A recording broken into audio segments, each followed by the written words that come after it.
Live. Everywhere. On netrootsradio.com.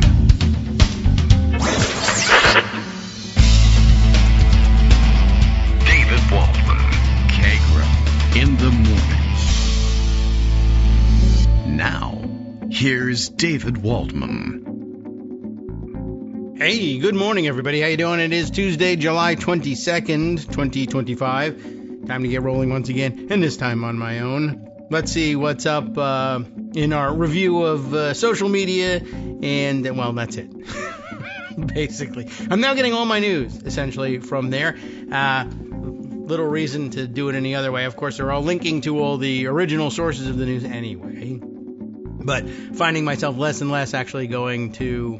actually for quite some time now, less and less going to the sites of major news media outlets. I'll visit their site in order to follow someone else's link to a specific story there, but less and less, I don't know, I find less and less trustworthy in terms of figuring out what's, well, certainly what people are actually talking about. I mean, I guess it used to be the case that everybody was talking about whatever was in the newspapers, and there's little else to talk about because no one's doing any original reporting in the circles that you're usually having water cooler chat with. That's true, but I don't know. I'm just sort of thinking about the major outlets diminishing ability to set the agenda that way. And people just, well, I guess tiring of the agenda that they're setting in some ways too. All right. Well, just interesting observation along the way. Probably should have been made several years ago. Jeffery Epstein remains a part of the news. The administration doing everything that they can to come up with some sort of alternative agenda, I guess. Alternative talking about just something else that will grab attention.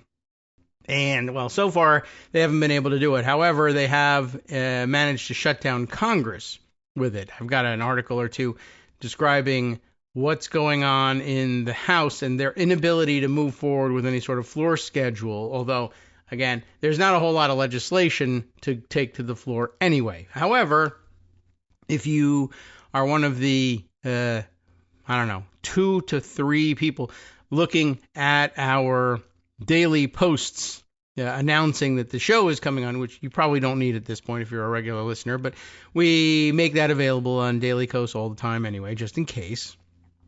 And I've been counting down, using it to count down the days to various milestones and what's supposed to be the end of the Trump's administration. The thing I was just thinking about was the next time that appropriations run out and we face the possibility of a government shutdown, which, technically is once a year. It's just in the olden days, it used to be an unusual event that you would arrive at the end of the fiscal year without a new budget in place. And now it's more or less standard operating procedure. So I think we're at, 71 today. 71 days tomorrow will be a nice round number of 70 days until funding runs out once again for the federal government. We're further away from other things. 1,278 long days for Trump left in office. Technically speaking, don't know whether terms in office are an operative thing anymore. Also, whatever. The cheeseburger of destiny and the cankles stuffed into sausage casings in his shoes may intervene in some of that. 469 days, and that's 400 nice, I guess, until the midterm elections, if we go ahead and have those. And there's no reason to believe at this point that we won't. They're certainly doing everything they can to manipulate the results ahead of time. They might very well want to hold those elections and point to those as validating support for the authoritarian regime, as many authoritarian regimes do. And 520 days, if we do have those elections, until we seat that new Congress in January of 2027. Okay. So, by the way, weird thing happening, too, if you're also following what our country picker wheel, the random country generator that we use to play our little game to create additional content for the morning posts and play our will Trump invade or threaten to invade this country today, or ever, really, for that matter, has been stuck in Northwest Africa for several days in a row, calling up the numbers of Morocco, Mauritania, Senegal, and now Algeria today. And the going theory for explaining why it would be stuck on that, there is no theory of that. I don't know how random the thing really is. But I don't remember. Well, I mean, I guess they're certainly tracking my presence at the website. I just figure there's more people using this thing. I don't know. It seems like a waste of time for them to track my usage of this random country generator and to use it to help generate the answer for the next time. But my theory about it and with regard to Trump is if he were interested in invading or threatening to invade one of the northwestern African countries, I don't know that he'd be able to tell them apart anyway, so just sort of jab a finger in a general direction, and any one of the names that has come up in the last week or so would likely be just fine for him. All right, so I mentioned to you, one, that the Epstein thing is still going on. What did I see this morning? I'll have to sort of scroll back to, all right, here we go. I happened to notice that DAG, three, does he say trifecta? It's three fecta, it's trifecta, but with the three on Blue Sky, pointing out that this is the case. Trump's former defense attorney, and I think we're talking about Todd Blanche here, is meeting with Ghislaine Maxwell in his capacity now, of course, as Deputy Attorney General.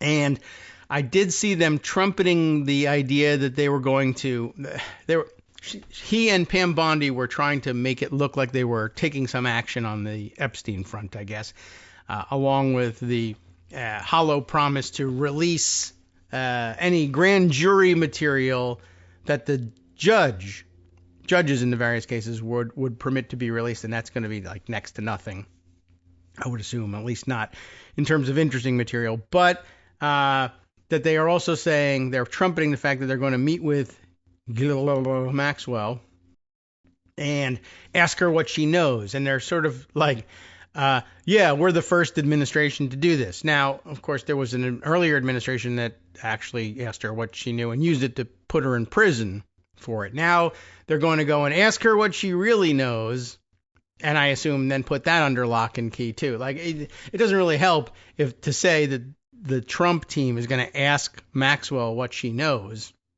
One, of course, they'll be doing it with a quid pro quo in mind. Tell us what you know so that we can then, therefore, after that, not tell anyone what you said or lie and say something different. And also, two, we are coming to deliver the message that we want you to say something in particular. We might even videotape you saying that one thing in particular and release it. And then we can talk about whether or not you will be surviving your prison term or perhaps be pardoned or whatever. They can obviously make that trade. Dag saying, yeah, it'll be a brief conversation. If you stay quiet, there'll be a pardon for you at the end of the midterms. End of conversation, that is. All right. I can't imagine much else comes out of it. And I can't imagine them doing anything that would restore any of the trust that they lost, if they really lost it, among MAGA supporters by talking to Ghislaine Maxwell and, I don't know, issuing a statement. Like, there's very little chance at this point that she says anything that anybody's going to believe. So, I don't know. But that's the way they're spending their day, and that's nice. That's nice, dear. Anyway, moving on to the impact that the Epstein episode, I guess, and the several episodes in a row now, have had on Congress. There's quite a bit going on, and I want to scroll through some of that and offer to you. But now I'm reminded as I'm trying to find it. I mentioned to you yesterday, when the show ended before I could get around to the story of John A. Sarkoon III, who is, I guess, now currently acting U.S. Attorney for the Northern District of New York. And we offered you his story yesterday as a possible look ahead to what they do with Alina Habba in New Jersey. Or, we have to figure out first whether Trump thinks he's paid her adequately in, whatever officialdom and power that she may have just been looking to do the job for a little while and then move back to private practice. One, just to continue, I guess, to work for Trump in some private capacity, but two, to have burnished her credentials in some way by, saying I was U.S. attorney, or at least interim U.S. attorney. So we learned that, one, she had entered government as interim U.S. attorney, as Sarkozy did, by appointment by is it the Attorney General who appoints them as interim? I think so. And you get 120 days in the job. However, Sarkozy also discovered, one, that the local federal judges can get together and fill the vacancy caused by the end of your term as interim U.S. attorney, and either appoint you to the job permanently if there's no pending nomination from the president to occupy the job permanently, or they can, I guess they can maybe extend your term as an interim. I don't know if that was available as an option. It was discussed in terms of making them permanent, though, I think. The president can also, as we said, nominate them for consideration by the Senate, but if you can't get them past the Senate, and that seems to be the case with both Sarkozy and Haba, then you can at least try, and the president can name them as, well, what kind, acting U.S. attorney, a post that they can occupy, according to the news reporting we read yesterday, for 210 days. So, that's a pretty good chunk of the year covered if Trump wants to go in that direction. Plus, of course, who knows what sort of bribes he might be able to offer to get somebody through the Senate. Not that he'll hold up that end of the bargain or anything like that. That's another story pending out there. But I told you that there was something weird in particular about Sarkozy, and there really was. And let's see, there are two stories that I put away about Sarkozy. Right, and the first one chronologically was the more interesting, but the one we read a little bit from yesterday was the one that was about how to engineer his continuance in office. And I don't think, I'm going to remind myself of that one by opening it up here, and we'll have to see whether the Times Union is fully paywalled or not. But either way, I think I can bring you the text of it. Sarkozy named acting U.S. attorney after judges declined his bid. And that was the interesting part there. And by the way, also, I went and tried to find out, how does he pronounce that name? Yesterday I was puzzling over whether it was Sarkozy or Sarkozy. And it's, the source I was going to turn to there is they made the article available, and you can listen to this article. And I wondered whether do they have people reading these articles live, and not live, but recording them, or is it computer generated voice? And obviously the answer is going to be, well, they're not going to pay anybody if they can get away with a computer generated voice, and that's in fact what they did. But I used it as a resource just to say, well, what does the computer say this person's voice? And I hoped that there would be somebody quality checking these recorded offerings to at least make sure that the name was being pronounced correctly, but I think maybe no. That's the problem. So the computer says Sarkozy, even though it could still well be Sarkozy, but nobody checked on the recording and said, wait a minute, it's not Sarkozy, it's Sarkozy. We need to find a way to get it to pronounce the name correctly and then have it read the article. And I know, I'll tell you how I know this. So again, the guy's full name is John A. I don't know what the A is for. John A. Sarkozy III, right? Think about that and how it would look. And then listen to their offering for a recorded reading of the article. I'll just play the beginning and the first. It's actually a very long sentence. I probably won't even make it all the way through the first sentence. But there's a nice introductory musical sting here. I like this. We should add it to our program. Sarkozy named acting U.S. attorney after judges declined his bid. Okay, so that Written is by this Brendan one. J. Lyons. This article is being read by an automated voice generated by Everlet. Albany, John A. Sarkozy II has been appointed first assistant U.S. attorney for New York's Northern District. Did you hear that? Did you hear the way that happened? Okay, and it began by reading Albany and then just jumping into the sentence because there's not enough of a pause, but that was the Dateline. Dateline, Albany. Okay. Right. And then it sounds like she stammers in some way. We'll just play it once again, although I assume you got it. John A. Sarkozy named III. acting U.S. attorney after judges declined his bid. Right. Written by Brendan J. Lyons. This article is being read by an automated voice generated by Everlet. Albany, John A. Sarkozy II has been appointed first assistant U.S. attorney for... Yeah, that is of course the computer reading his name, John A. Sarkozy I. But she does stammer it a little bit. So she doesn't say I. Didn't say I. But anyway. So I guess the thing is, if it was going to say I for the third, then it's entirely possible the guy's name is pronounced Sarkozy and the computer has no idea. And it's fine to say so because the computer, I assume, is not sentient and does not have feelings about this thing. But you've done a very bad job, computer.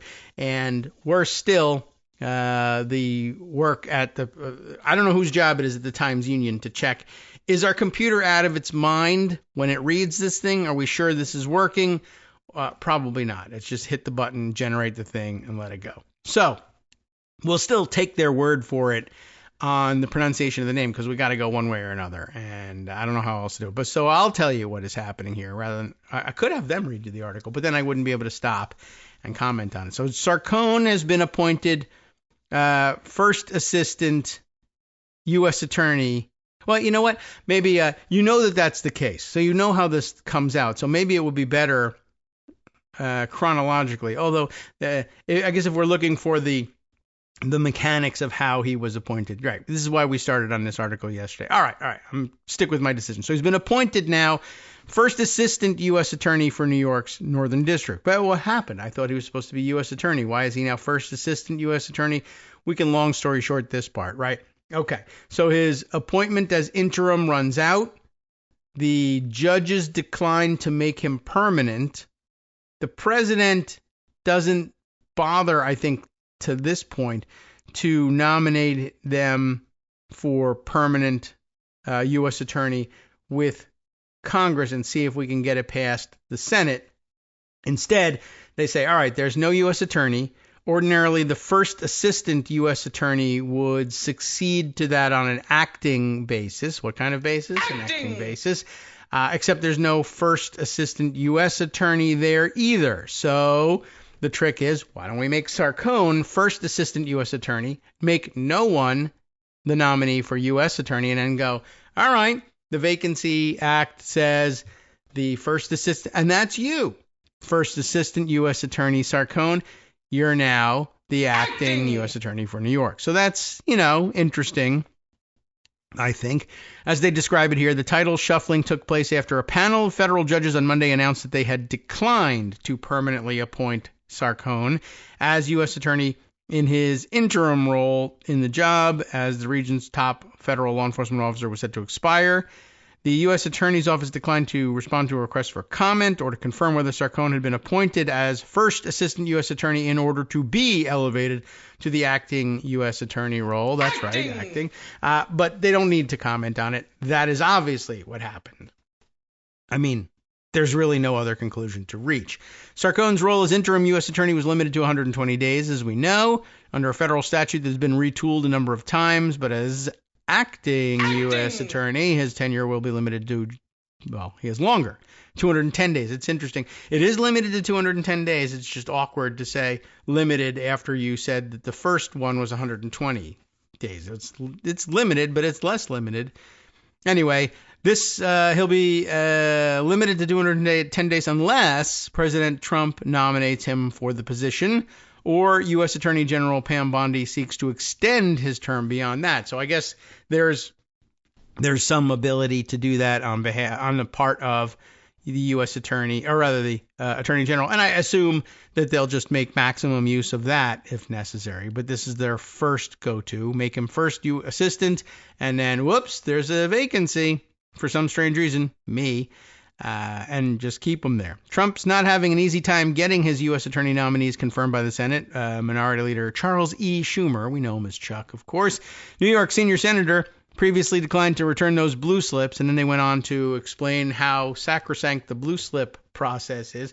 I'm glad that they're, letting it get in the way of this guy being appointed for longer or on a permanent basis, but we've seen what's happened with the blue slip tradition when Republicans set their mind on somebody. Even when the blue slip objections are made, they just ignore it and go forward. So it's interesting, and Sarkone must be aware of this, and I suppose this is probably distressing him to some extent. He's watching them do this for other people. Forget blue slips. Who cares? Move ahead, move this person to the floor. They're doing it with Emil Bove. They've done it with a number of other people already, but they're declining to do it for Sarkone. So good. I hope you feel bad about it. In the past, nominations have generally gone smoothly as Democrats and Republicans tended to honor the informal system to take turns picking nominees. The U.S. Attorney General is empowered to appoint an interim U.S. Attorney in the event of a vacancy, which occurred in February when former U.S. Attorney Carla Friedman, who was Sarkone's predecessor and had been appointed by President Joe Biden, stepped down from the position. Sarkone was appointed by Bondi to lead the 32-county Northern District on March 4th, sworn in on March 17th. His position was considered interim because he was not appointed by the president, whose U.S. attorney appointees must be confirmed by the Senate. Since Trump has not sought to appoint a permanent Senate-confirmed U.S. attorney in the Northern District, it was left to the district court judges to do so. The judge's decision to not appoint Sarkone or anyone else to the position meant the administration could try to reappoint him on an interim basis. But by naming him first assistant U.S. attorney, he is now apparently becomes the employee of the Justice Department and can remain in the acting U.S. attorney role for more than 7 months. So a little game of musical chairs there. Sarkone said last week that he had received word that he would be sworn in again on Tuesday. That's today. But later Friday, that is to say last Friday, the district judges issued a statement saying they had taken no action on the matter. In response to the federal judge's statement on Friday, Sarkone had apparently directed his office to share with a reporter from Syracuse.com a text message that he had received from Associate Deputy Attorney General Akash Singh. Singh told Sarkone in the message that the Executive Office for United States Attorneys had sent a proposed order to the Northern District judges 2 weeks ago confirming him in the position, but that the order was never signed. and why bother signing your paperwork, I say. Still, the text message Sarkone said came from Singh also had noted that Executive Office officials were told by, quote, the court, that's all it says, that, quote, things are moving in the right direction, and that Chief Judge Brenda K. S-A-N-N-E-S, Sanes, U.S., you'll have to call the court and ask them on that one. It's although we could read the article, but who knows what it, have the computer tell us. Who knows whether they'll get that right. Anyway, the chief judge will be back in on Monday, yesterday, in time to sign. Although it's unclear whether it's actually her intention to sign. It's a very odd and weird situation. That's kind of why I wanted to read you the rest of these articles. It's unclear which person representing, quote, the court had been in contact with the U.S. Attorney's Office, if anyone, really, at that point. Can you please confirm I have to be sworn in again the day after my term expires so I can plan to be in Syracuse Tuesday a.m., Sarkone said in the text exchange with Singh. Well, where were you going to be? Were you heading somewhere else? That's where your office is. And, if I'm not being sworn in, then I'm going to Florida. Is that what that was about? I don't know. Anyway, let's see. A little bit of fruit tea to keep things going here today. The Times-Union that we're reading previously reported that in his efforts to remain on the job, and everyone makes efforts to do that, I think, Sarkon had also solicited letters of support from dozens of law enforcement officials across the district, including sheriffs and district attorneys, and maybe the landscaping crew that's right outside the door today. What do you guys think? I don't know. I think they're probably generally opposed. But anyway, I've got every single federal law enforcement agent singing my praises. He certainly is Trumpian. Sarkon told the Times-Union last month, I've got sheriffs from 27 counties who have expressed their gratitude for what I've done bringing federal law enforcement to those communities. There's 27 counties in New York State that have never had law enforcement before, but now have it thanks to John A. Sarkoni I. So, there you have it. 32 counties in the district, 27 of them like him. So that's a record you can run on. It is rare, though, for district courts to decline to appoint interim U.S. attorneys who have been nominated by the U.S. attorney. District courts in other states, including Texas and Pennsylvania, recently voted to appoint other interim U.S. attorneys who have been in these positions temporarily at the direction of the U.S. Attorney General. The Department of Justice press office in Washington declined to respond to a request for comment on Tuesday last, of course, or to confirm Sarkon's appointment as acting U.S. Attorney. All right, well, we're a little bit... Oh, unacceptable is... Well, I'll tell you what's unacceptable. We're late with our break music. Okay, and between my need to finish that sentence and knowing that we would have to say acting at some point, well, gee whiz. That and, of course, the landscapers being directly outside the window, a little bit of a distraction. We'll come back to this. I got to finish this up because I want to get to the other article about Sarkon because I told you I would. All right, we'll be right back. Sup, fam? It's your boy Darwin, a.k.a. Darwin_Darko, a.k.a. the most reasonable man in America, a.k.a. KITM's senior black correspondent. You might remember me from such recordings as Spacemen vs. Space Cadets and We Need to Talk About Joe Biden. Today, I want to bring you good news about that thing you've been struggling with. Do you suffer from giving too much of a damn? Do you turn on the series of tubes and find yourself outraged at the particular way some news organization strung some sentences together only to realize, nope, this is not some fictional hellscape? Well, guess what? You no longer have to accept the life of giving too much of a damn. You can do something about it, because even you, yes you, can be a show contributor. Now I know what you're thinking. Hey, Mr. Most Reasonable Man in America, I'm not some professional podcast talking guy. Don't worry about it. Do you have a smartphone or some other electronic recording device? Well, that's all you need. You too can have a segment where you can read us an important article and give us your take. Read one of your own original essays, or even just give us your commentary on something you'd like to share that's important to you.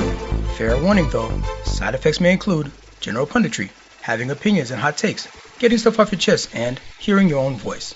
If your recording lasts longer than 5 to 7 minutes, please consult kagrox@gmail.com. That's KAGROX@gmail.com.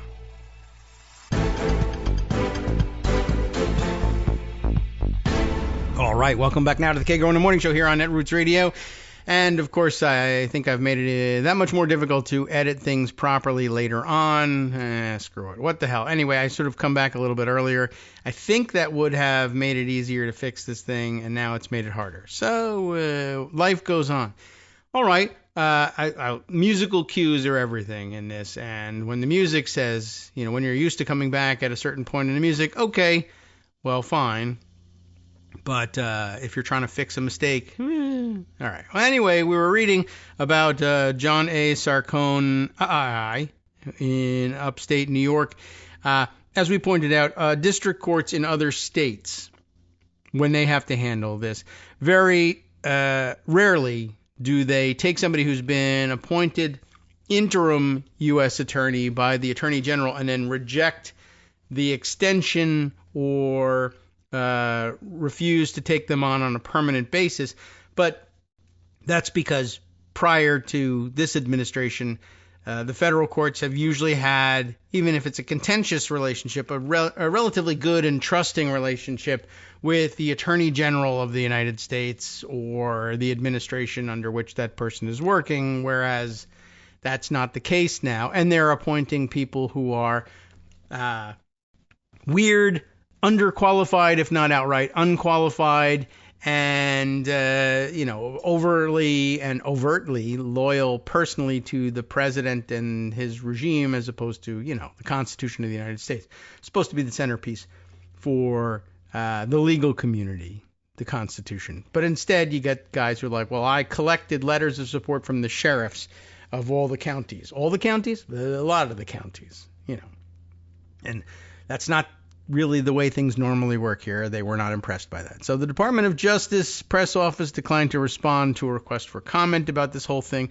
The fact that the judges were like, yeah, not actually interested in bringing this guy back. Now, 2 weeks ago, the Times-Union reported that the address, this is where it starts to get weird, that the address that Sarkon listed as his residence, right? This might, and this I've already intrigued you. Now you're like, well, obviously he doesn't live there, right? Yes, I know. We've given that away. But this too, not only is it, well, I don't know, he's a bit of a weirdo. He's personally loyal to Trump. Should we appoint him as permanent U.S. attorney in the absence of an appointment from the president? Well, what else do we know about him? He's a weirdo and he collects letters of support from the sheriffs. And maybe that's not even uncommon. I don't know. It just seemed like it was presented in a weird way. Like, well, I got some letters, from the sheriffs, not all of them. If it was unanimous, maybe that would mean something. But I don't know. Maybe it does.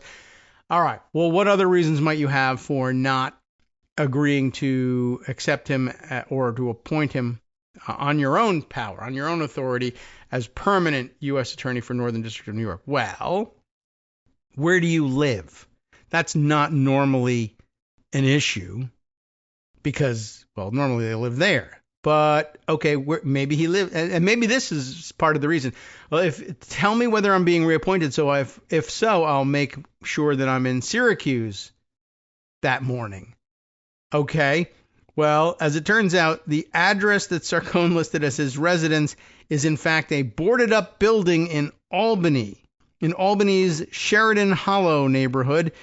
And this all apparently established in an affidavit he provided to deputies following something. Following what?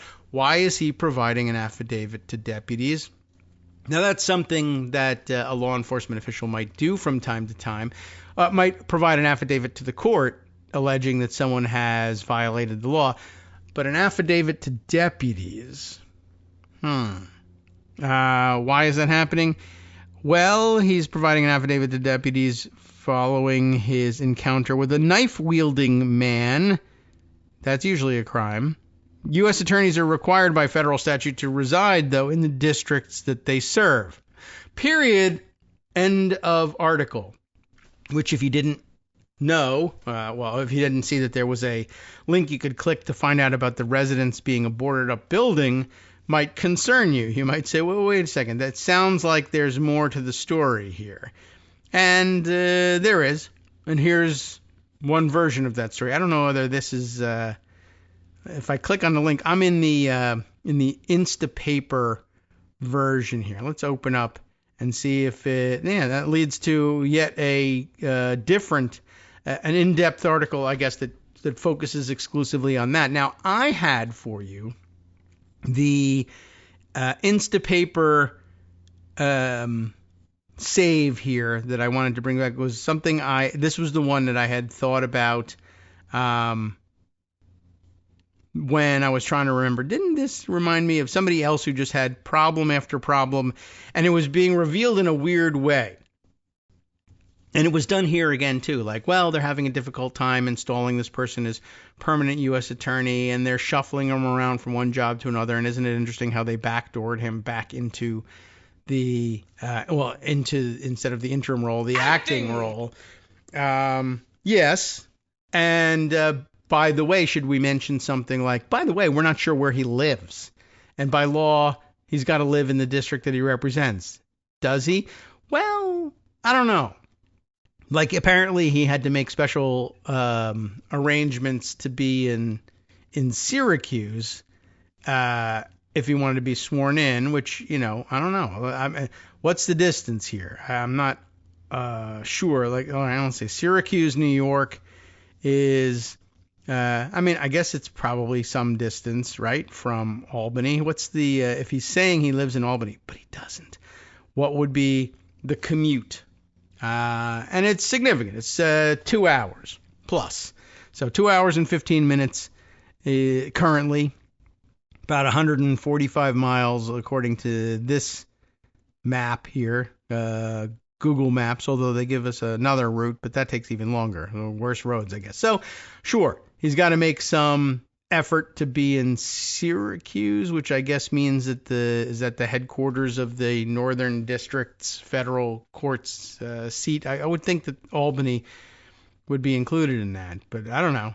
Whatever. So, yeah, he says he has to make some special arrangements, and I can understand why. The bigger issue, do you live in Albany at all? And I guess another question, are we sure that Albany isn't, I would imagine Albany would be in the Northern District of New York, but I guess I could see it being somewhere else. So what's the story here? I was just interested in the dropping shoes one at a time. U.S. Attorney says a panel voted to extend his tenure. The panel says otherwise. That was the first headline about Sarkon that grabbed my attention, and I socked it away, and then I couldn't find it the other day. But that seemed like an unusual situation, too. They've reappointed me. No, that we haven't. Oh, okay. Let's find out about that one. So this, too, by Brendan Lyons. He's got the scoop here on this story. U.S. Attorney says a panel voted to extend his tenure. The panel says otherwise. Federal prosecutors told WNYT a panel of Northern District federal judges decided to keep him on the job. The panel says it has taken no action. And not that they had said no to him, but that they haven't appointed him. So why are you telling people that we have? All right. Let's see. John A. Sarkona, III, told WNYT on Friday, and I think this is a little earlier than last Friday, probably a week before that. This is dated July 11th. He told them that a panel of federal judges, he told this New York TV station, I guess, NYT, could be a radio station, but told them that a panel of federal judges had voted to extend his tenure as U.S. Attorney for the Northern District of New York beyond the 120-day limit of his current interim status. A few hours later, WNYT updated its story with a statement from the Board of Judges of the Northern District of New York that said it, quote, has taken no action with respect to U.S. Attorney Sarkon. Sarkon met with the panel, which has the power to keep him on the job, 2 weeks ago, which is now 4 weeks ago, I guess. He initially told WNYT that he had received word sometime in the past, on Friday, that he would be sworn in again on Tuesday, and I guess this too is like maybe last Tuesday now at this point, the day after his interim tenure runs out. The story did not say who had given him the news. Assistant U.S. Attorney Tamara Thompson, a spokesperson for Sarkon's office, had no comment, despite being spokesperson, after being asked by the Times Union to confirm what he had told the TV station. There we are, TV. And the office did not respond to a subsequent call asking for comment on the judicial panel statement contradicting the region's top federal prosecutor. Good reminder. Sarkon, who was part of President Donald J. Trump's legal team during the 2016 campaign. Yeah, that's interesting, too. And I guess that's how he got the job, but good to know. Well, he was tapped by U.S. Attorney General Pamela Bondi in March to head the sprawling 32-county district, which stretches from Syracuse to Kingston in Ulster County and includes, there's our answer, the state capital, Albany, as well as the entire North Country. The Times Union previously reported that in his efforts to remain on the job, Sarkon had solicited letters of support from law enforcement officials across the district, including sheriffs and district attorneys. And then again, right, I've got every single law enforcement agent singing my praises, but only 27 of the 32 committing it to paper, apparently. I've got sheriffs from 27 counties who have expressed their gratitude for what I've done bringing federal law enforcement to those communities. Morale has been down in law enforcement in this district. I don't know why. And now, what I've done, my initiative has brought life back to these communities and to the law enforcement that are there fighting every day to protect their citizens, and also maybe scooping up all the people who work in their restaurants and throwing them out of the country. His position is considered interim because he was appointed by Bondi and not the president, whose U.S. attorney appointees are permanent, the when the president does it, but have to be confirmed by the U.S. Senate. So he worked on the 2016 campaign, but can't get the president to appoint him for the job permanently for some strange reason. The U.S. Attorney General is empowered to appoint an interim U.S. attorney if there's a vacancy, which occurred in February when Carla Friedman, who had previously been serving in the Biden administration, stepped down. Since Trump has not appointed a permanent U.S. attorney to the Northern District, it fell to the district court judges to do so. He didn't do his work. The judges tried to make up for it. The panel of jurists has also got the option of appointing someone else to the position. Could be this guy, could be someone else. Now, what about the rest of that weird stuff? The final few weeks of Sarkone's interim period have been eventful. Last month, he was involved in an incident in which a knife-wielding, undocumented migrant. Very scary, unless, of course, it's not real. Just putting that out there. And a knife-wielding, undocumented migrant, of course, from El Salvador, menaced him outside the Hilton Hotel on Lodge Street in Albany. Saul Morales Garcia was initially charged with attempted murder. Now, you might think that was gratuitous, or you might think that I should have said attempted murder and gone with the minor key thing because murder. But keep in mind, I think, maybe this wasn't clear when we said that he had been menaced. Like, okay, in the informal sense, he was menaced. How so? Such that I believed it was an attempted murder. Right? Okay, we'll do it one more time. I'm wasting time now. I know this. But the 40-year-old... here's the thing. So Saul Morales Garcia was initially charged with you know what? I don't want to say it again or else the music will come up. Attempted murder. But the charges were reduced to misdemeanor menacing. So it wasn't just a throwaway use of the term menacing. Like, he menaced me, yes, in an attempt to murder me, in fact, and we charged him with the attempted murder. He did charge him with that, but he got, in the end, brought to court on a misdemeanor charge of menacing. The 40-year-old, by the way, swiftly pleaded guilty and is serving 90 days in Albany County Jail, after which he's likely to face deportation. Not great. And maybe Sarkone thought the president would be more pleased with the deportation coming out of it than incarcerating somebody for a long period of time. But that does raise eyebrows, right? This is a guy who, at least in the interim, is serving as U.S. attorney. And he says somebody came and attempted to murder the U.S. attorney for the Northern District of New York with a knife.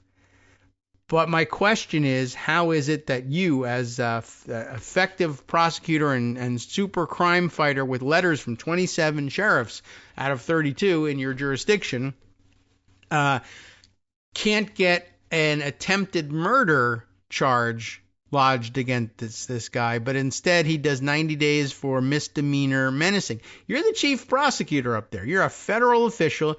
You were threatened with a knife. You said it was an attempted murder. How is it that law enforcement officials in Albany, the county, in taking up the case, rather than making a federal case out of it, because he was, you're a federal official. This should have been a federal case. You left it to the county. The counties love you, though. 90 days for menacing. I'm just curious about the efficacy of a U.S. attorney like this. And that would be something you could overlook, especially if you said, well, we left it to the county to prosecute. We don't have to make a federal case out of it. It's still against the law in this county. And if he serves 90 days after that, we can boot him out of the country, and we're happier about that than having him serve, 10 years for attempted murder.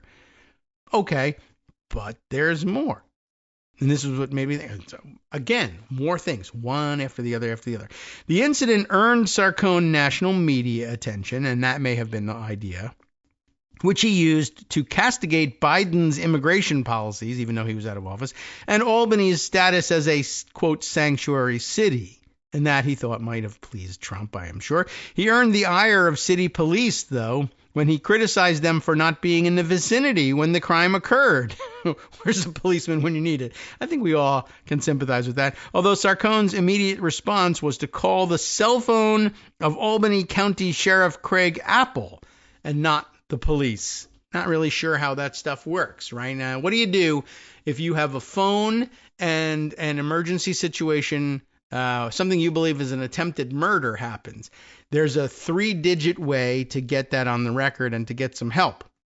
But instead, calling county sheriff seems like a bad idea and makes it seem like maybe the menacing was, if anything, more of a menacing and not an attempted murder. Or maybe it wasn't even a menacing. Maybe it was just, I saw a guy and it looked like I could make a immigration bust with this guy. It's very highly questionable. So, but it did earn him national media attention, which makes it even that much more questionable. Michael C. Delano, or perhaps Delano, as in Roosevelt, president of the Albany Police Benevolent Association, characterized Sarkone's criticism of the department as slanderous and inaccurate. But law enforcement loves me. Well, federal law enforcement, he says, loves him. And 27 of 32 county sheriffs, he says, love him. But the cops in Albany actually think he's kind of a dick. Anyway, 2 weeks ago, and this is now 4 weeks ago plus, the Times-Union reported something else, that the address Sarkone gave us his residence in the affidavit he provided to police. I've been attacked. Give us a statement of what happened here. What's your name? John A. Sarkone, I. Where do you live? Whatever. 123 Elm Street. I don't know. Nightmare.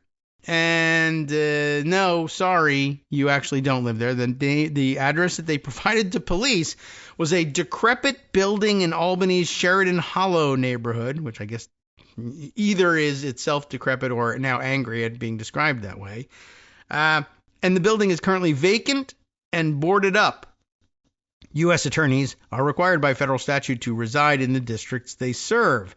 So maybe his difficulty in getting himself to Syracuse for swearing in isn't, well, I live in Albany and it's a 2-hour drive. Maybe it's, well, I live in New Hampshire and it's a much longer drive than that. Or I live in Florida and I'm camping out at Perva Lago. Who knows? Or I have a penthouse in Trump Tower, Moss Isley. Who knows? So, Steve Saba, a Westchester County developer and tax preparer whose company holds the mortgage on this decrepit property, initially said that the unit had been fully renovated inside and was merely awaiting the delivery of new doors and windows. That's why it was boarded up. Saba ultimately acknowledged that the property would take far longer to complete due to what he says was damage recently caused by squatters. Now, if the squatter is the interim U.S. attorney for the Northern District of New York, you have an answer.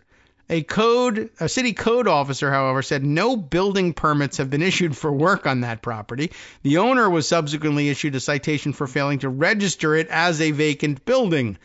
On Thursday, Saba, a former legal client of Sarkone's, said in an email to the Times-Union that the federal prosecutor had secured a lease elsewhere in Albany. I don't know where, just somewhere. Days after the publication of that story, Sarkone ordered the Times-Union's removal from the Northern District's media distribution list. You see what's going on here? I mean, I know you thought I was wasting time on this crumb bum from Northern District of New York, but now you know how much more crummy he is and how much... And you can see the relationship between why isn't Trump naming this guy permanently, given what a scumbag he is? Actually, right? Usually we say, well, given what a scumbag he is, obviously he's not going to be nominated. But in the Trump administration, you have to say, well, given what a scumbag he is, why isn't he vice president, for instance? So how about that? So, all right, the Times Union busts him on this. So now he removes them from the Northern District's media distribution list. Not far removed from the tactic which I saw across the screen today, which was, as you know, we spent the first part of yesterday talking about all the time that the Wall Street Journal had given to the Epstein adjacent stories. And I did happen to see on social media, and I'll try and find it for you, but the Wall Street Journal now expelled from the press pool at the White House. So, about as obvious an effort at retaliation as you can think of, and a huge, huge First Amendment issue. Now, here's a teeny tiny Northern District of New York First Amendment issue. It's the same size as an issue, First Amendment, but no one's paying attention to it because it's happening way up there. Anyway, interesting that this happened weeks ago. We haven't heard anything about it because he's a nobody, Sarkon. But this is what Trump's lawlessness empowers among nobodies in his administration. And remember, he's not even in this job, but he's doing this stuff. So that directive appears to have been rescinded shortly after the newspaper inquired about it earlier this week. So they didn't stand by their principles and keep them off the list. But, very interesting development to say the least. So maybe he was attacked by a knife-wielding man, maybe not. I have to guess maybe, I don't know. One, he told them a false address just for the police report, which is amazing. And two, we got our suspicions. He tried to murder me, and I'm the U.S. attorney. And all of a sudden, it's now a menacing charge and a misdemeanor, and I don't know. You tell me what's going on. I'm very interested also in the what the reporting would be about when they first discovered that it was a boarded up place. But then at this, I may just have to read that off the air. This might just be too much time on Sarkoni, at this point, and we can no longer justify that when we have so many other things to tell you about. For instance, let's see. My brother Mark forwards something of interest to him that gives us some metrics on what's going on in DOJ, and we should probably take a look at it. The Guardian has that story. I believe I've seen reporting to this effect probably elsewhere. It may always have been the Guardian, but we should get the number on record here. And the Guardian is just running a Reuters story here. Maybe that's how I came to see it. 2/3 of DOJ unit defending Trump policies in court have quit. That's a very specific DOJ unit. Is that Federal Programs Division? Let's see. 7 lawyers cite punishing workload and the need to defend policies that some felt were not legally justifiable, says our subheader here. The U.S. Justice Department unit charged with defending against legal challenges to signature Trump administration policies, any Trump administration policies, but including the signature ones, such as restricting birthright citizenship and slashing funding to Harvard University, things like that. Well, they've lost nearly 2/3 of the staff, according to a list seen by Reuters. 69, that's nice, of roughly 110 lawyers in the federal programs branch, there it is, a branch, not division, okay, have voluntarily, or maybe that's just informal language, branch, have voluntarily left the unit since Donald Trump's election in November or have announced plans to leave, according to a list compiled by former Justice Department lawyers and reviewed by Reuters. The tally has not previously been reported, so it must have been Reuters that I saw reporting it. Using court records and LinkedIn accounts, Reuters was able to verify the departure of all but 4 names on the list.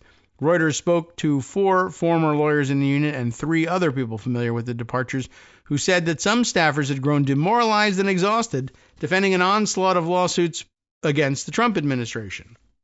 I can sympathize. Many of these people came to work at federal programs to defend aspects of our constitutional system, said one lawyer who left the unit during Trump's second term. How could they participate in the project of tearing it down? Right. Critics have accused the Trump administration of flouting the law and its aggressive use of executive power, including by retaliating against perceived enemies, like newspapers, etc., and dismantling agencies created by Congress, Department of Education, for instance. The Trump administration has broadly defended its actions as within the legal bounds of presidential power. That's a vague enough statement. Essentially, they say, well, it's our view that Article 2 power is unlimited by anything, any of the checks and balances traditionally believed to exist. And so, yeah, I mean, it broadly defended its actions as within the legal bounds of presidential power, i.e. there are no legal bounds to this power. I mean, certainly makes the cases easy to argue, supposed to make them entirely impossible to win, and yet here we are. So, a White House spokesperson told Reuters that Trump's actions were legal and declined to comment on the departures. Any sanctimonious career bureaucrat expressing faux outrage over the president's policies while sitting idly by during the rank weaponization by the previous administration has no grounds to stand on, a White House spokesperson, Harrison Fields, said in a statement. That was a very Stephen Chung-like statement, but it's in fact Harrison Fields. The 7 lawyers who spoke with Reuters cited a punishing workload and the need to defend policies that some felt were not legally justifiable. Among the key reasons for the wave of departures, 3 of them said some career lawyers feared that they would be pressured to misrepresent facts or legal issues in court, a violation of ethics rules that could lead to professional sanctions. All spoke, of course, on condition of anonymity. A Justice Department spokesperson said lawyers in the unit were fighting an unprecedented number of lawsuits against Trump's agenda. Now, before I go on, I just want to I intentionally skipped the rest of the sentence about why they were seeking to speak on condition of anonymity. But it's struck me how inventive and how many different reasons are being given for speaking anonymously these days, when it really should all just come down to, well, it's fear of retribution, whether it's fear of retribution because I said something that was adverse to the administration or fear of retribution because I'm not authorized to speak to the press on behalf of the department and they'll fire me for that. Lots of things. But it's interesting how many things they come up with and how many different ways they come up with for saying this. This one was speaking on condition of anonymity to discuss internal dynamics and avoid retaliation. It's all sort of the same thing, but they make it sound like, it's interesting because it's always, they make it sound like they're, like rules of evidence, exceptions, hearsay exceptions or something. Like there's a list of reasons why you can allow somebody to speak anonymously, and it isn't, that's not actually the case, and they're not just inventing new reasons, it's just new wording for the same reason over and over again, fear that Trump will lash out and do something to them. All right, welcome back, everyone. And you know where that. Why don't we jump right into it, since I don't need to tell you what you're listening to. I was using the last couple seconds to try to search for a site for you for the idea that the Wall Street Journal was ejected from the White House pool, at least temporarily. And apparently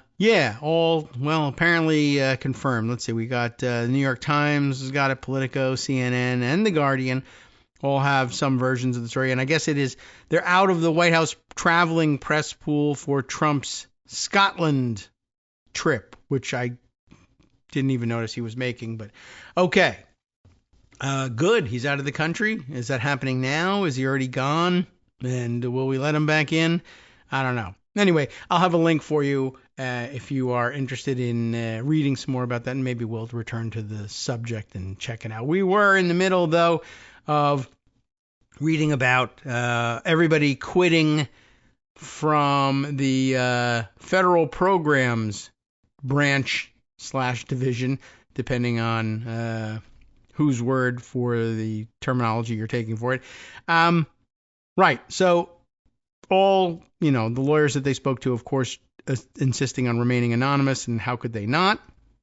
A Justice Department spokesperson said the lawyers in the unit were fighting an unprecedented number of lawsuits, and that's why the pressure was so high on them.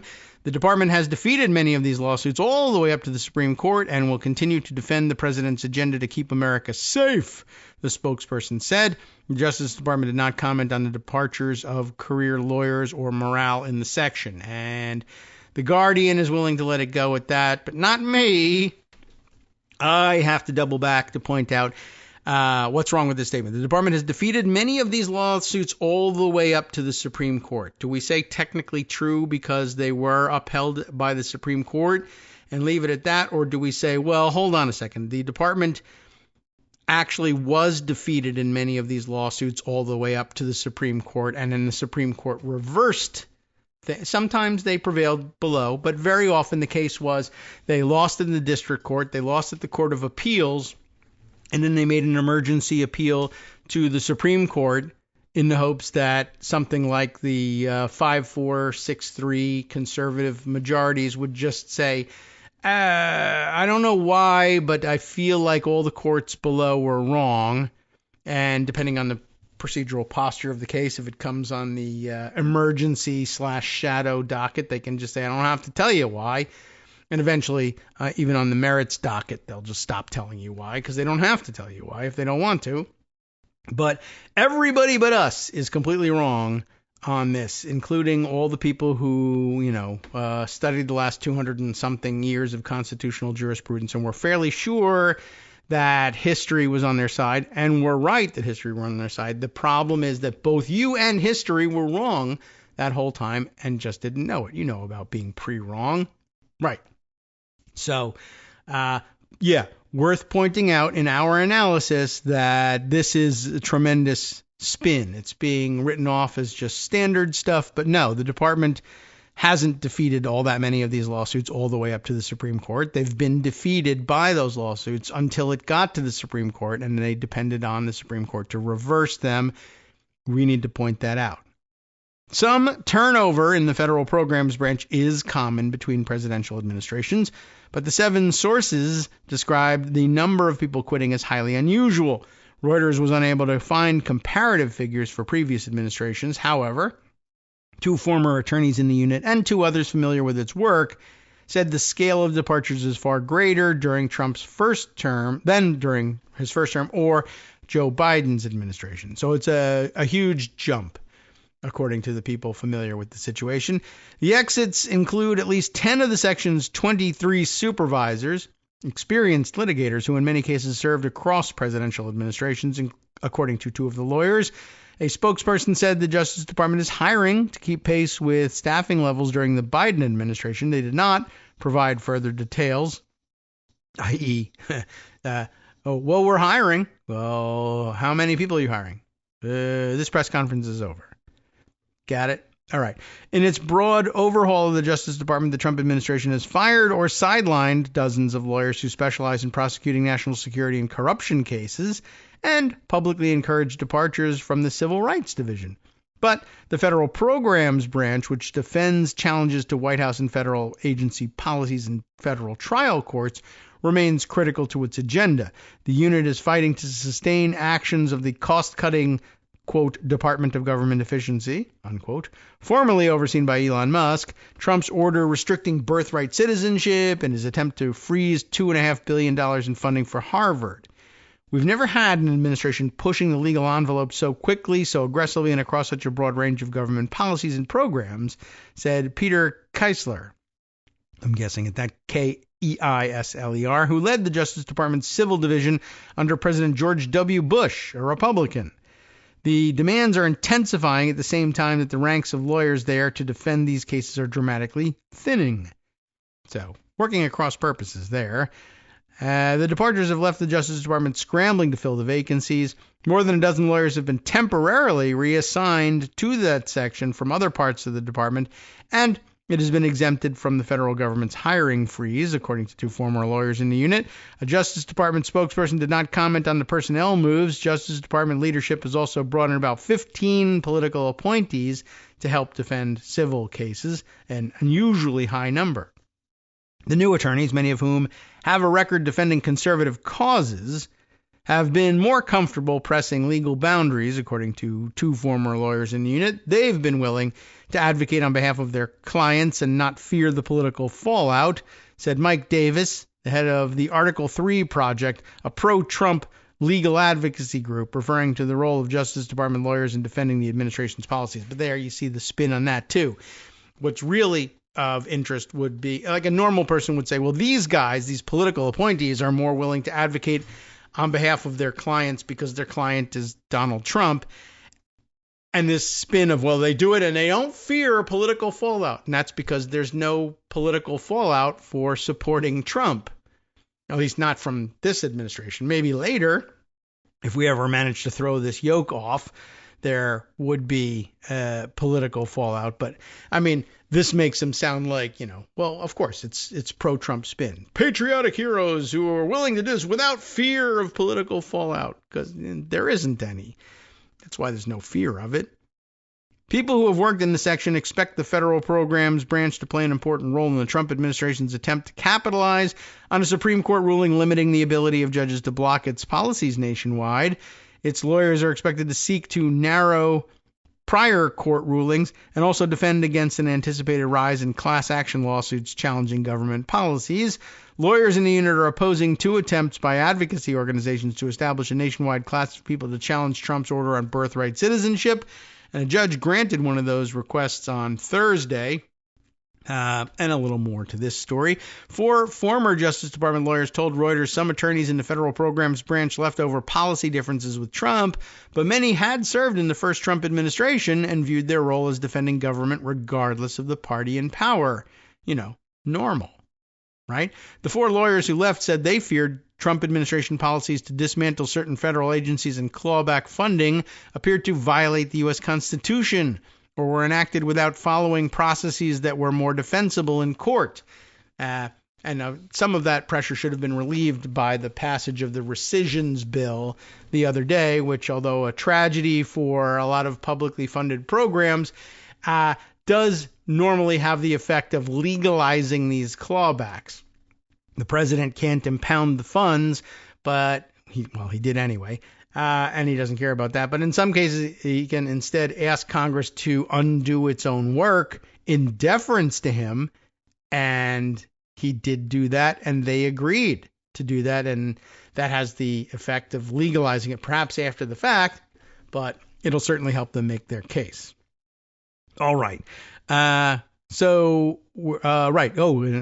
here that government lawyers often walked into court with little information from the White House and federal agencies about the actions they were defending, the 4 lawyers said, and that'll raise your stress levels. The White House and Department of Justice did not comment when asked about communications on cases. The Attorney General Pam Bondi in February threatened disciplinary action against government lawyers who did not vigorously advocate for the Trump's agenda. The memo to Justice Department employees warned career lawyers that they could not substitute personal political views or judgments for those that prevailed in the election. 4 of the lawyers Reuters spoke to said there was widespread concern that attorneys would be forced to make arguments that could violate attorney ethics rules, which would ruin their ability to perhaps land private sector work later on, I guess, or refuse assignments and risk being fired. Those fears grew when Justice Department leadership fired a former supervisor in the Office of Immigration Litigation, a separate civil division unit, accusing him of failing to forcefully defend the administration's position in the case of Kilmar Abrego Garcia, a man wrongly deported to El Salvador. The supervisor, Erez Ruveni, you've heard him before, filed a whistleblower complaint made public last month alleging that he faced pressure from administration officials to make unsupported legal arguments and adopt strained interpretations of rulings in 3 immigration cases. You may recall that part of his issue was he was one of the people sent into court with no communication about the facts of the case from the White House. Just go defend us.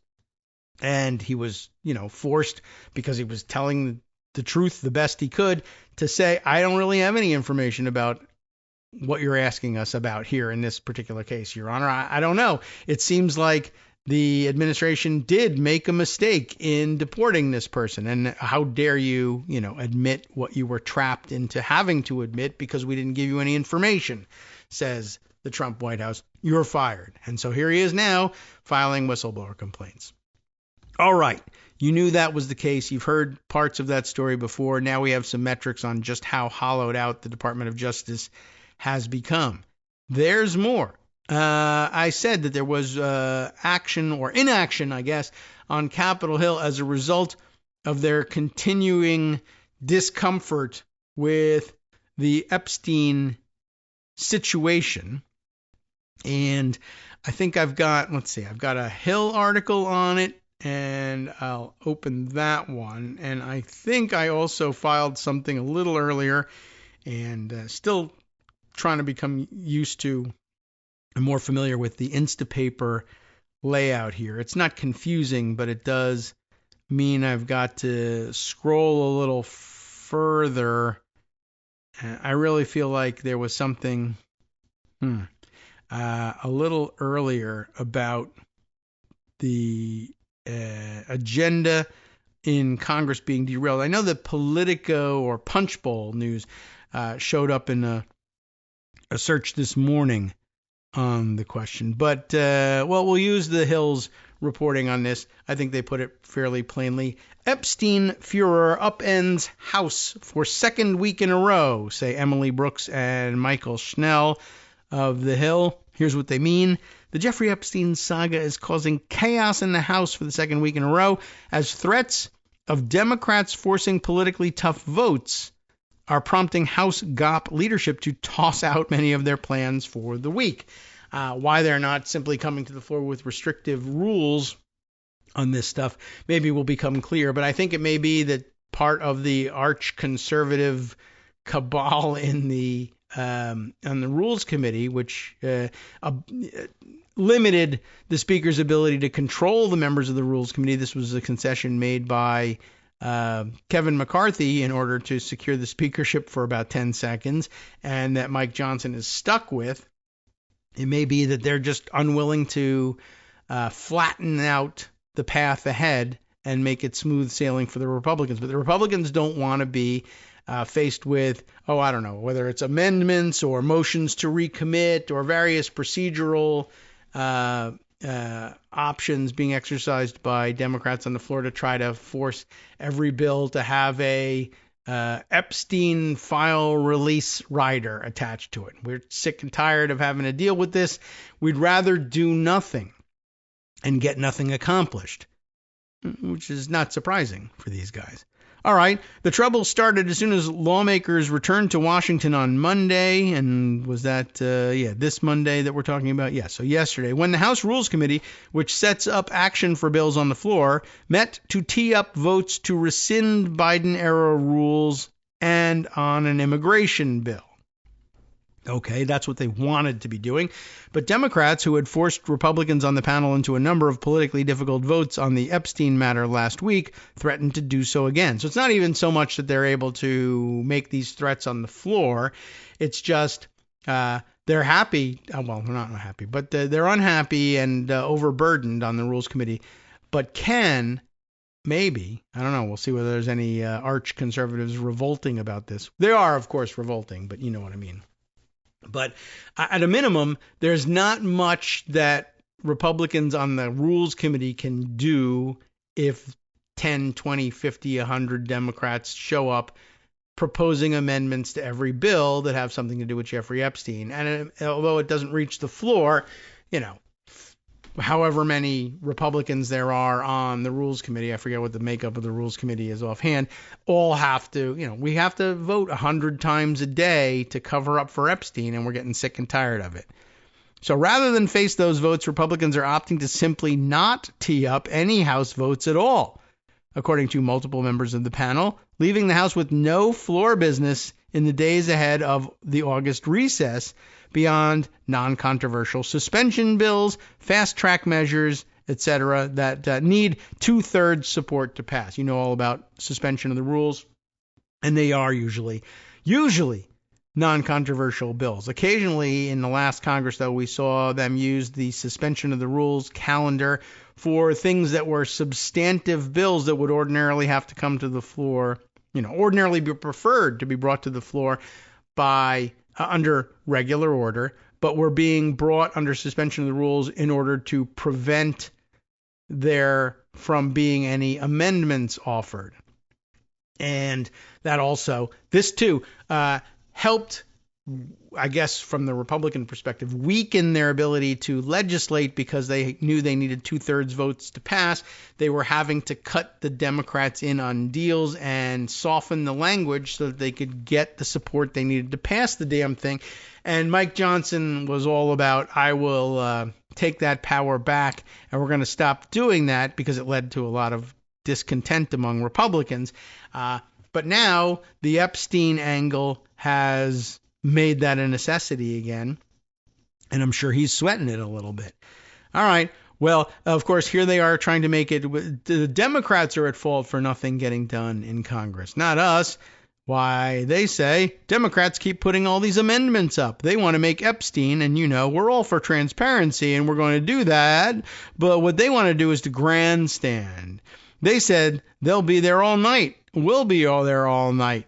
Representative Ralph Norman, South Carolina Republican, a member of the Rules Committee, told reporters. He added that the committee was not expected to return and the House would only deal with suspension votes. They don't need the Rules Committee for those, of course. Why not?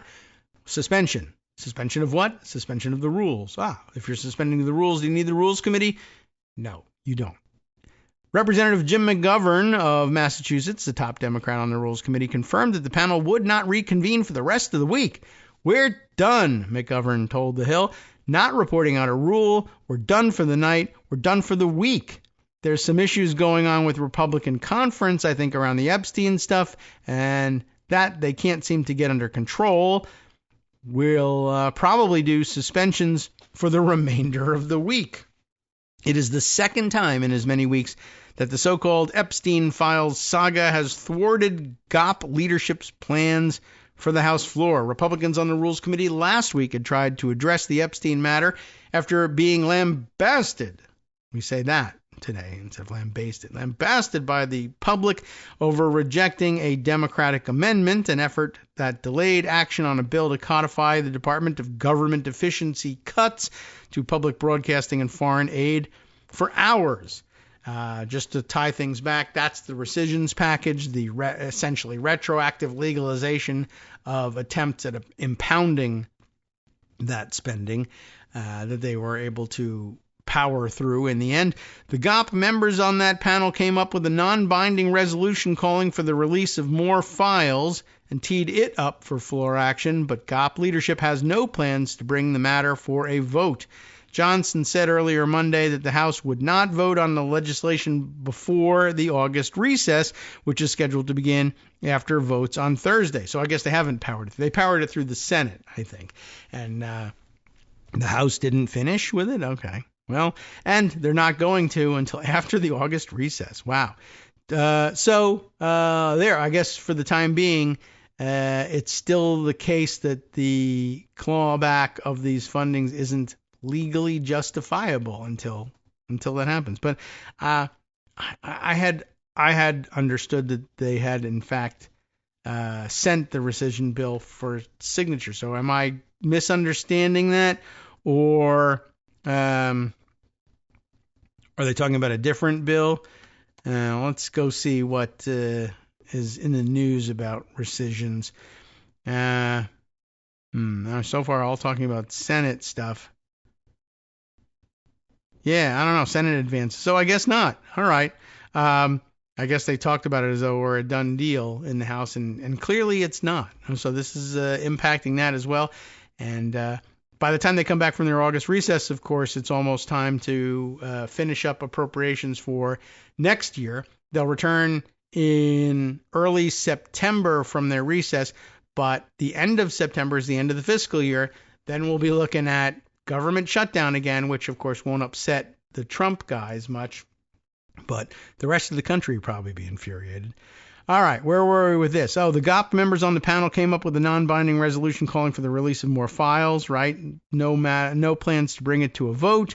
Johnson said earlier Monday that the House would not vote on the legislation before August recess. That changed challenged my recollection of things. Instead, Johnson said he wanted to give the administration time to act on the matter on its own. Epstein, that is. Here's what I would say about the Epstein files. There is no daylight between the House Republicans, the House, and the president on maximum transparency, Johnson said in the Capitol on Monday. How he's speaking for the rest of the House, I have no idea, but he just threw it in there. There is daylight between, one half of the House and the president. He has said that he wants all the credible files related to Epstein to be released. He has not said that. He asked the Attorney General to request the grand jury files of the court. All of that is in process right now. My belief is we need the administration to have space to do what it is doing. And if further congressional action is necessary or appropriate, then we'll look at that. But I don't think we're at that point right now because we agree with the president. And so therefore, we're not going to do anything about anything. That's essentially what he's saying. He didn't acknowledge the second part, but that's what this article says.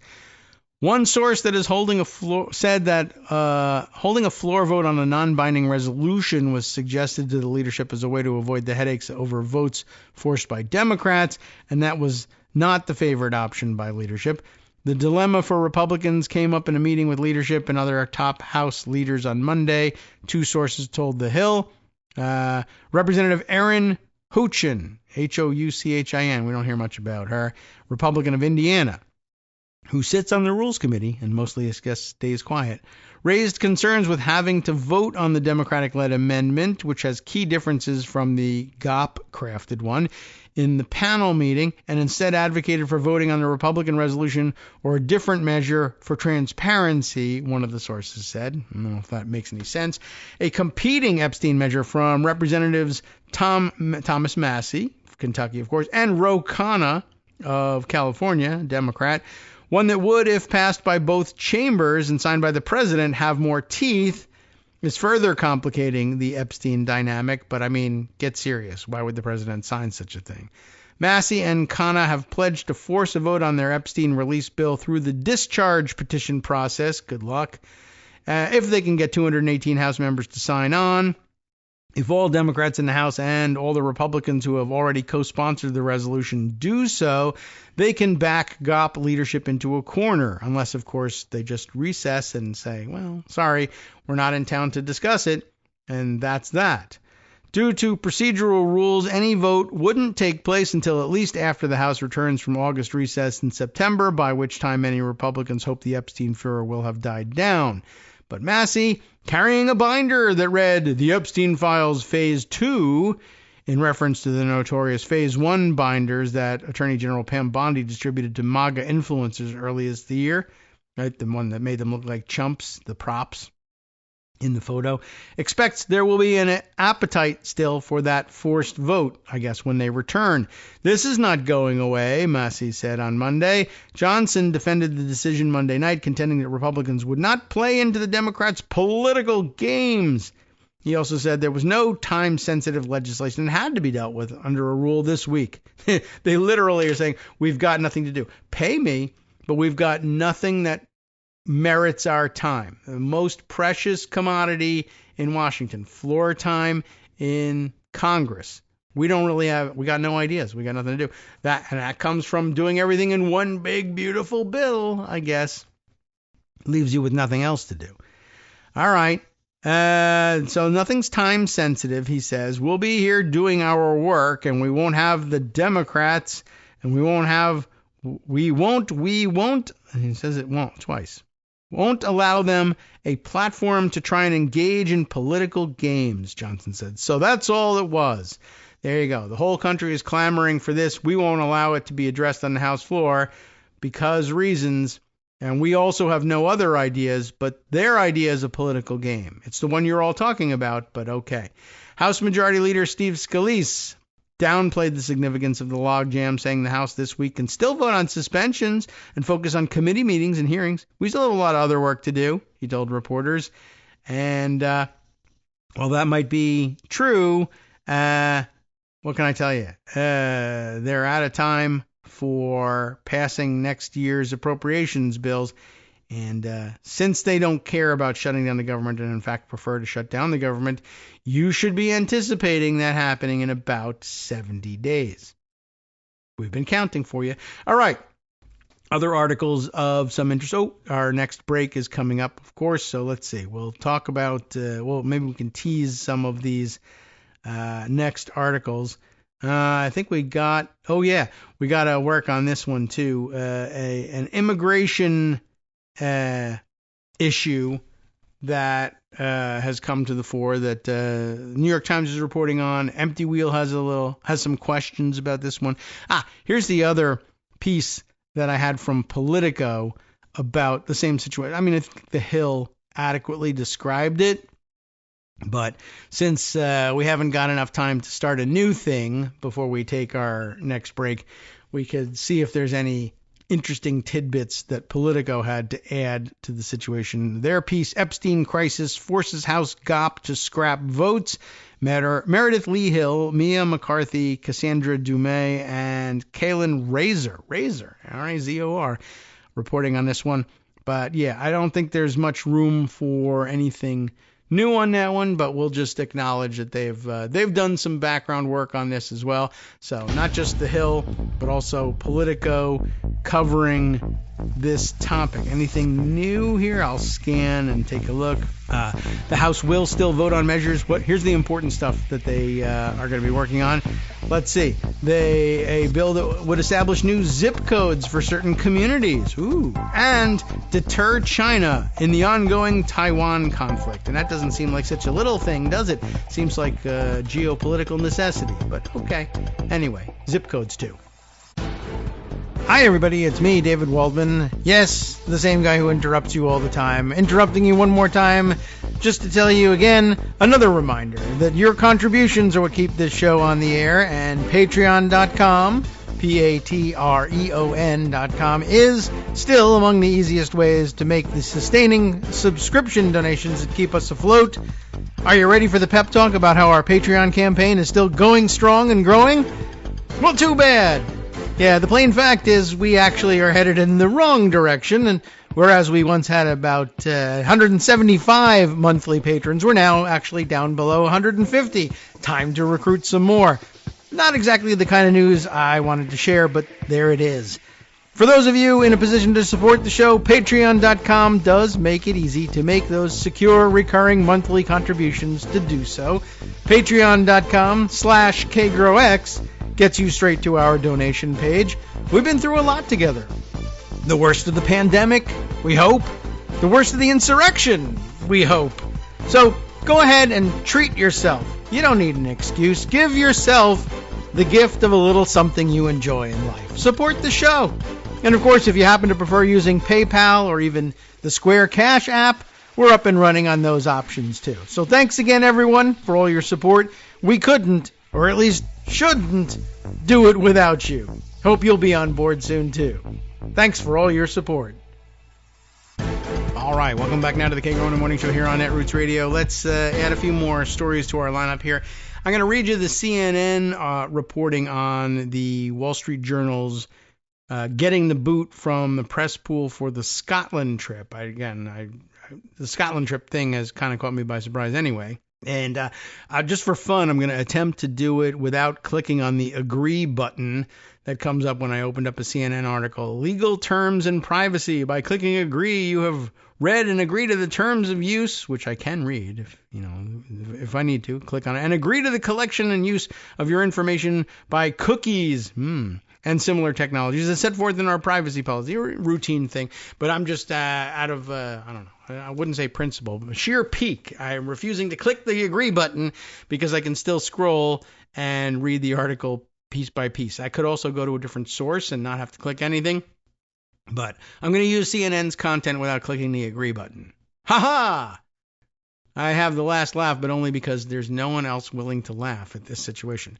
Trump, White House removes Wall Street Journal, WSJ, from Scotland trip press pool over Epstein report, say Brian Stelter and Liam Riley at CNN. Further, they say this. When the White House took control of the so-called press pool, that accompanies the president, journalists worried that the Trump administration would use that power to punish news outlets. And they did. First, it was the Associated Press. Now it's the Wall Street Journal. On Monday, the White House said it will remove the Journal from one of the coveted press seats on President Trump's upcoming trip to Scotland. Oh, he's not gone yet? Press Secretary Caroline Leavitt said the change was made, quote, due to the Wall Street Journal's fake and defamatory conduct. If it's fake conduct, why are you punishing them? Okay. You're just speaking poorly. Well, that's your job. That, of course, a reference to the publication's recent story about Trump and Jeffrey Epstein. The July 17th story described the collection of letters gifted to Epstein for his 50th birthday in 2003, including a note bearing Trump's name and an outline of a naked woman bearing Trump's name in a signature meant to represent the pubic hair of the naked woman. I should point out, but they didn't do it. You already know the story, of course. Let's see. Trump filed a lawsuit the next day claiming defamation because no authentic letter or drawing exists. Now, the White House is using a tool at its disposal, control over access to Trump, to retaliate against the Rupert Murdoch-owned newspaper. A Journal reporter who was not involved in the Epstein birthday letter story. Birthday. All right. Anyway, was slated to serve in the press pool during the president's trip to his Scottish golf course, an important trip to be made here, establishing relations with the president's own golf courses. Yes. Until earlier this year, pool assignments were determined by the White House Correspondents Association, an independent group that represents the press corps. However, in February, Leavitt cut the group out and took control of the pool, giving the administration a new form of leverage. The pool is a small group of journalists who travel with the president and cover events on behalf of the entire press corps. Having a pool rotation is critical because many presidential events, such as Oval Office photo ops and Air Force One Q&As, often take place in small group settings. Leavitt cut the Correspondents Association out of the picture while Trump battled the AP over its labeling of the Gulf of Mexico, which Trump directed the U.S. government to rename as the Gulf of America. You may remember that. The AP is a global news outlet, so its stories still refer to the Gulf of Mexico while also acknowledging Trump's order. That prompted a months-long legal dispute over press access. As the appeals court confirmed, the Wall Street Journal or any other news outlet are not guaranteed special access to cover the president in the Oval Office, aboard Air Force One, and in his private workspaces, Leavitt said Monday. 13 diverse outlets will participate in the press pool to cover the president's trip to Scotland, she added, before saying the Journal wouldn't be one of them. The White House did not immediately respond to a follow-up question about which news outlet will take the Journal's place. Spokesperson for the Journal declined to comment on the retaliatory act, but in response to inquiries about the lawsuit last week, a spokesperson said, "We have full confidence in the rigor and accuracy of our reporting and will vigorously defend against any lawsuit. This attempt by the White House to punish a media outlet whose coverage it does not like is deeply troubling." Ooh, Susan Collins helped him with that one. "And it defies the First Amendment," said WHCA President Weijia Jiang in a statement. She's not responsible for the coverage up in Syracuse and Albany, but reminder, same thing's happening up there. Government or did happen, and they backed off somehow. They're not Trump. They backed off. What a bunch of beta cucks, I believe the Trump White House would say about them. Government retaliation against news outlets based on the content of their reporting should concern all who value free speech and independent media, she shouted. She added, but she might as well have shouted it. "We strongly urge the White House to restore the Wall Street Journal to its previous position in the pool and aboard Air Force One for the president's upcoming trip to Scotland. The WHCA stands ready to work with the administration to find a quick resolution." Sure.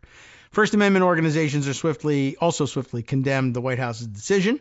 Unconstitutional, not to mention thin-skinned and vindictive for a president to rescind access to punish a news outlet for publishing a story he tried to kill, said Seth Stern, Director of Advocacy for the Freedom of the Press Foundation. But, hopefully, the Journal reporters who were planning to join Trump for his golf trip are relieved so that they can spend their newfound free time investigating more important stories, from Trump's ties to Jeffrey Epstein to his unprecedented effort to bully the press. And that's a good point, too. Probably time better spent, and why bother covering that idiot cheating at golf in Scotland? All right, so interesting and perhaps worth a look. Now for a couple of other further flung stories just to round out our discussions for the day. I guess we'll go with this New York Times coverage with an intriguing headline. But to catch up on a story we haven't had a chance to talk about yet, and which I saw Marcy pondering just the other day, You got to like the headline. It's a rarity for New York Times to go this way. U.S. botched a deal to swap Venezuelans held in El Salvador for Americans. The subheader says who botched it on behalf of the U.S. Now, this would be, you could do better by saying Trump administration botched deal.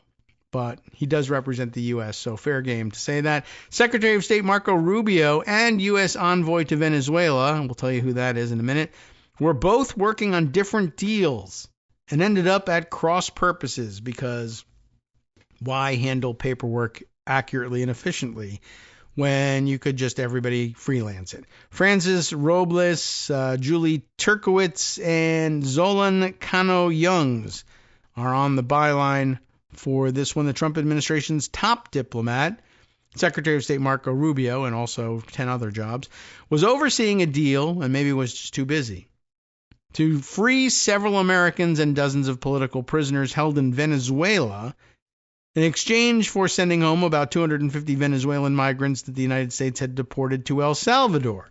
Interesting.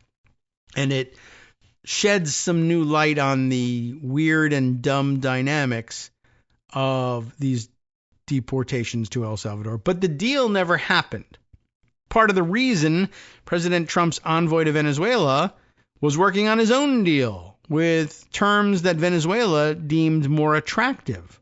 In exchange for American prisoners, he was offering to allow Chevron to continue its oil operations in Venezuela, a vital source of revenue for its authoritarian government. The discussions, which included the release of about 80 Venezuelan political prisoners, and the two different deals were described by 2 U.S. officials and 2 other people who are familiar with the talks and sought anonymity because of the sensitive nature of the issue. Another retelling of the reasons for anonymity. The State Department never sealed the deal. The top U.S. officials did not appear to be communicating with each other and ended up at cross purposes. The approximately 250 people expelled from the United States are still being held at the maximum security prison in El Salvador, and it became clear that while Mr. Trump's White House once said it had no control over the detainees in El Salvador, it was willing to use them as bargaining chips. And that helps us understand better the otherwise inexplicable and, still illegal, but explainable in terms of, they were trying to do something illegal with these folks, but like why they kept insisting that no matter what the courts said about this, these deportations had to go forward, and it was a matter of national security and international relations and and I guess the assumption was that it was what they meant by national security and international relations is we got to keep the Salvadorans happy. Now that we've struck a deal with them, they need to get these people so that we can pay them for them. But it may also have been that they had some designs on using Venezuelans wrongly deported to or expelled to prison in El Salvador were just being put there because they knew that they could later trade them for political prisoners being released in Venezuela. But they didn't want to say as much because they thought it would blow up the deal. But then they didn't say it, but then they blew up the deal anyway. So there you go. I don't know. Some real weird inefficiencies happening here. Moving on with the New York Times coverage. Both U.S. tracks, one managed by Rubio, and who is the envoy to Venezuela who screwed this whole thing up? Surprisingly, you know who it is. It's Richard Grenell.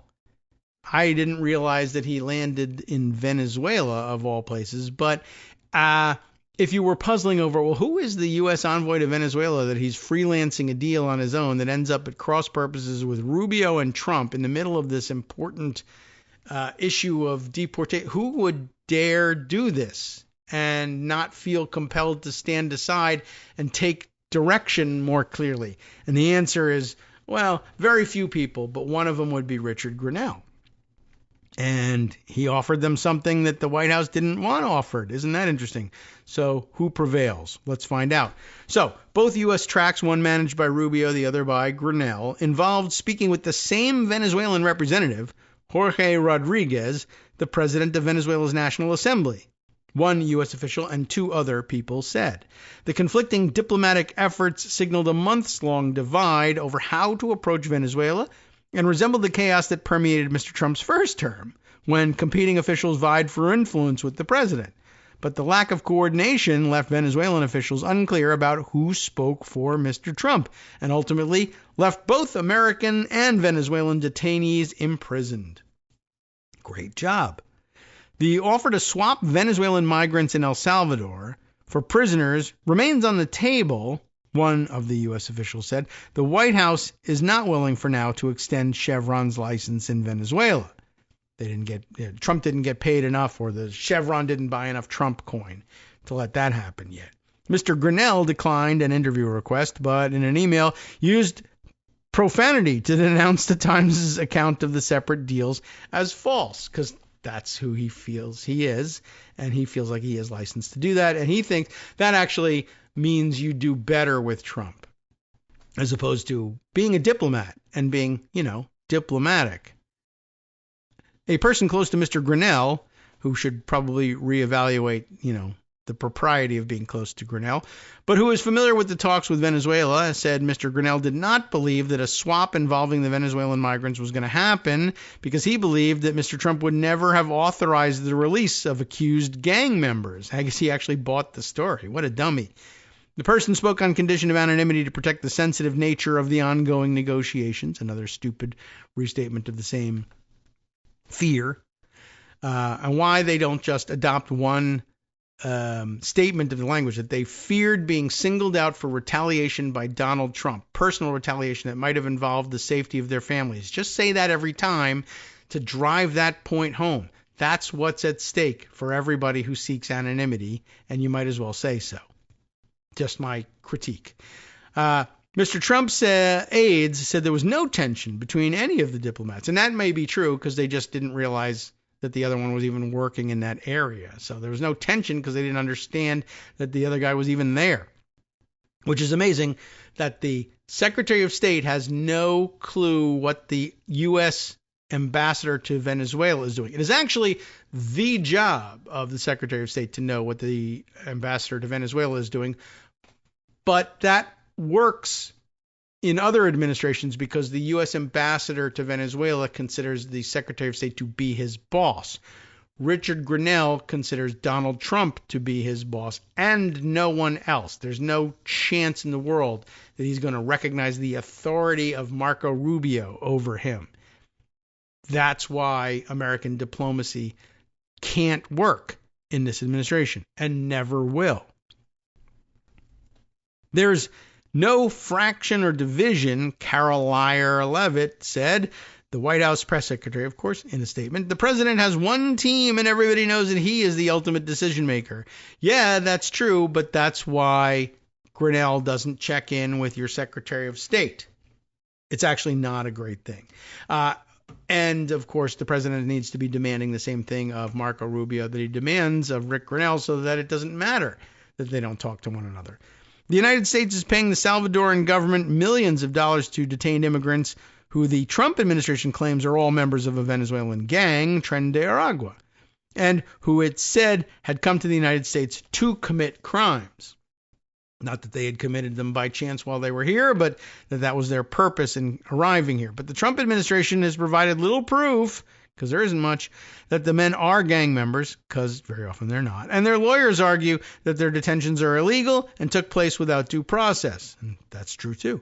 The negotiations over the swap, which were led by the State Department and John McNamara, the chargé d'affaires in the U.S. Embassy in Bogota, Colombia, who also oversees Venezuelan affairs, somehow, had advanced to the point where in May, Venezuela was set to send a state plane to El Salvador to retrieve the men, one of the two people said. Now, once again, I have to go back and double check that. Now, why is the chargé d'affaires in Colombia in charge of Venezuelan affairs if we have an ambassador to Venezuela?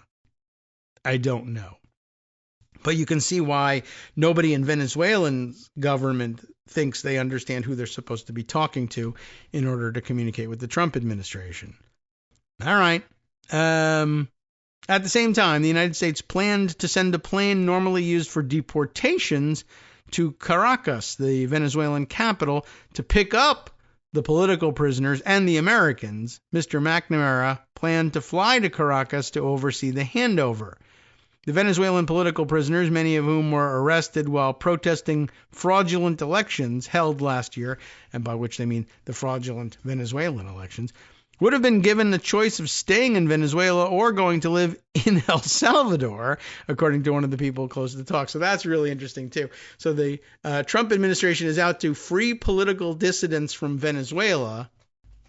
But, of course, your options here are don't include coming to freedom in the United States. No, we'll get you out of prison in Venezuela, and you can either risk prison in Venezuela again by staying in Venezuela, up to you, or you can find freedom in, El Salvador.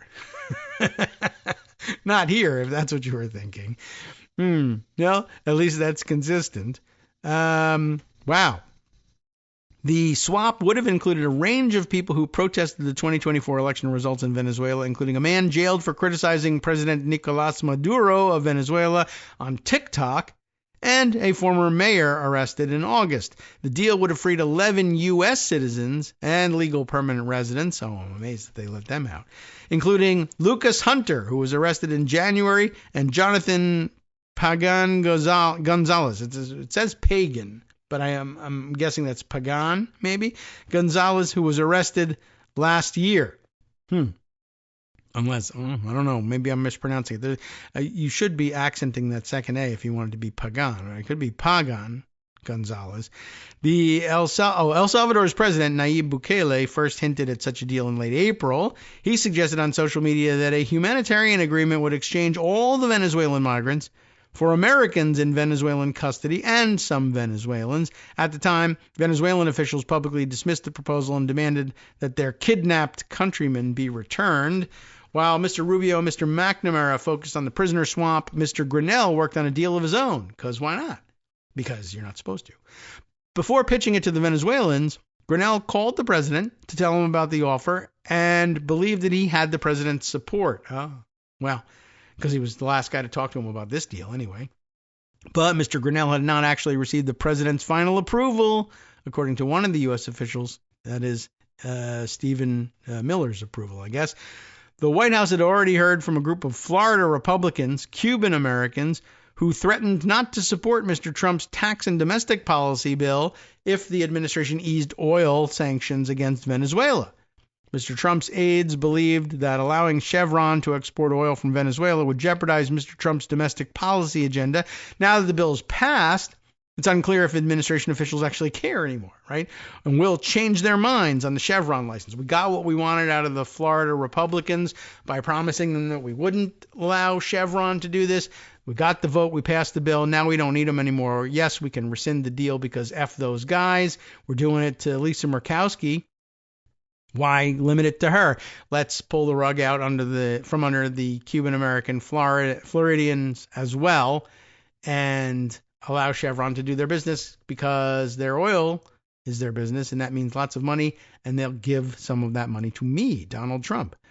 The exchange arranged by the State Department was set to take place in late May. That same month, Mr. Grinnell went to Venezuela on a separate mission in which he won the release of Joseph St. Clair, an Air Force veteran held in Venezuela. And now I'm starting to get the picture that maybe we don't have regular diplomatic relations with Venezuela, so we don't have somebody who's actually ambassador. They never said the word ambassador. They said envoy to Venezuela.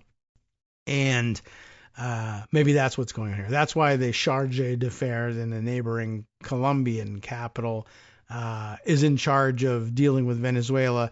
But for special negotiations, Grinnell has that job. Okay. And of course, as envoy, probably doesn't need any sort of Senate approval, whereas as ambassador, he would. Okay. Senior Trump administration officials still view Mr. Grinnell as a valuable player in the administration, even though some say they believe that he moved too fast and without the necessary buy-in in the episode. But he thinks he's a independent political operator, an independent force of his own. And he may even be right. Mr. Grinnell, the person close to him said, was surprised to learn about the swap and is the only authorized negotiator on any deals with Venezuela, or so he thought. But since the episode, Mr. Rubio has taken the lead in talking to the Venezuelans, one of the U.S. officials said. The Venezuelan and Salvadoran governments did not provide comment for this article. The relatives of some of the Americans detained in Venezuela expressed frustration over the failure of the efforts to win their freedom.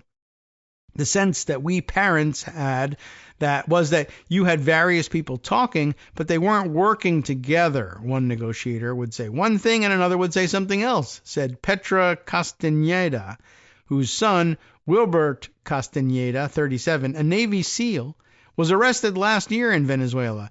You would think they would be duly coordinated, would you? In Mr. Trump's first term, they weren't, so why did you think so? No. Well, that's true, but that's not what it says. In Mr. Trump's first term, American officials tried to oust Mr. Maduro through sanctions, diplomatic isolation, and the support of an alternative president, a young legislator who's not named here for some reason, but I recall that instance from the first administration. Yes, Mr. Rubio and other Cuban-American Republicans continue to support sanctions and an isolationist approach, but in the second term, Mr. Grinnell has expressed a willingness to work with the Venezuelan government. He made his first trip to Caracas in January and got several Americans released. The Maduro government has spent the last year or so rounding up foreigners in its territory. Sounds familiar. And imprisoning them to use in negotiations with foreign governments, according to security analysts and human rights groups, which sounds like a really terrible thing to do and maybe a violation of international human rights.